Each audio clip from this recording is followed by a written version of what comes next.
Sorry I look this way, guys. I've been up all night trying to play for another lamp in my living room. What? No, I'm not throwing my life away at the bookies again. Spare change.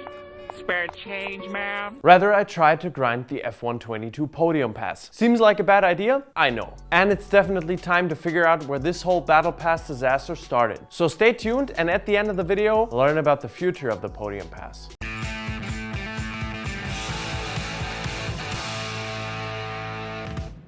And with that, welcome back to Overtake. Yep, it's me, back to complain about F122. Never gets old, I know. Unlike the F1 games themselves, however, which do have their expiration dates set to roughly like 7 months after release. To squeeze as much cheddar out of them as possible, over the past couple of years, microtransactions have been added. You know, the thing that everybody so dearly loves, because it only adds the best form of content most of the time. Expensive and short-lived. The F1 games have also adapted the greatly overhyped feature of the Battle Pass, with the innovative name Podium Pass, which is purchasable by using, Bitcoin. Genius marketing right there. The idea is simple. Play and you get some in-game item rewards for grinding the levels. In theory, a win-win situation. Players who drive a lot get a bonus, while you still need to purchase the pass itself. In recent F1 games, you had stuff like liveries, post-race voice lines, and helmet designs. But with this year's iteration in F122, the player base was introduced to the F1 Life mode. Finally, you can feel like playing Fashion Week 22 and put clothing in the center of your racing experience, which of course is reflected in the Podium Pass as well. If you acquire the pass now, grinding out all sorts of accessories for your F1 Life area is possible, as long as you don't contemplate your life choices beforehand. If you ever contemplate liking this video,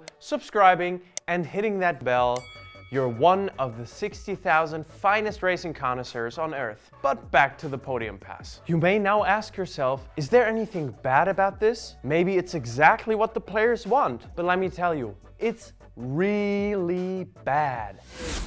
Let's start by mentioning the obvious. The F1 Podium Pass was always bottom of the totem pole. It was always amongst the worst examples of the Battle Pass microtransaction machine. And not because it was so obnoxious or expensive, or because it gave you a disadvantage when not buying it, but rather because the rewards were never what the player base actually wanted. When F1 Life wasn't a thing, a new podium celebration was an exciting thing one may get from grinding the pass. Guess that's why they called it Podium Pass, right? The most valuable thing, if you could call it that, were the multiplayer liveries. Since you as an F1 player are already incredibly stifled in your possibilities to brand your car in multiplayer, this was at least a small solution to a bottleneck. But even then, nothing warrants going out and spending like 10 bucks on this thing, which is still on the slim side of battle passes, price-wise, to be fair. But hey, even if it was free, it would still be pretty atrocious. But hey, I'm sure when EA took over Codemasters, I'm sure they used the years of experience they had with other games to completely rework the Podium Pass, right?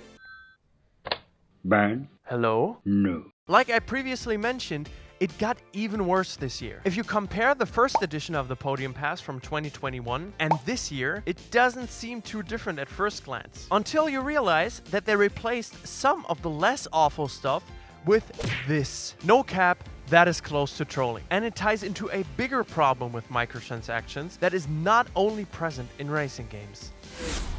Microtransactions are here to stay. It is the most effective way to monetize your game to your audience and has proven examples. So there really is no reason to get riled up over that, right? At least so my therapist says. But I just can't help it. One trend I keep seeing is that microtransactions are now just so far removed from a game's reality, it's comical. I know microtransactions haven't changed a whole lot in F122 opposed to the previous years, but it keeps getting worse. And you can see that more than anything in the Battle Pass department. An example of a good Battle Pass is that of Yu-Gi-Oh! Master Duel, a game that is free to play. Obviously, this game would have an incentive to be even more money hungry, but it is much more user-friendly than F122 in their Battle Pass approach. For every level, you get different types of in-game currency, which you can't buy otherwise, and you can use to craft specific things. Near genius if you think about it. Imagine, in exchange for grinding the Podium Pass, you get points for liveries, celebration, multiplayer, and single player points. You can decide where to spend them, and in turn, players can buy what they want, or save it up for later. But that's not in the interest of EA at all. If you only need to buy one battle pass to get everything you want over the year, it would mean a loss of revenue. Even though players would appreciate it, that's never the goal. Instead, every year they figure out something even more meaningless to push into our faces. I, for one, wouldn't be surprised if we see tire patterns next year.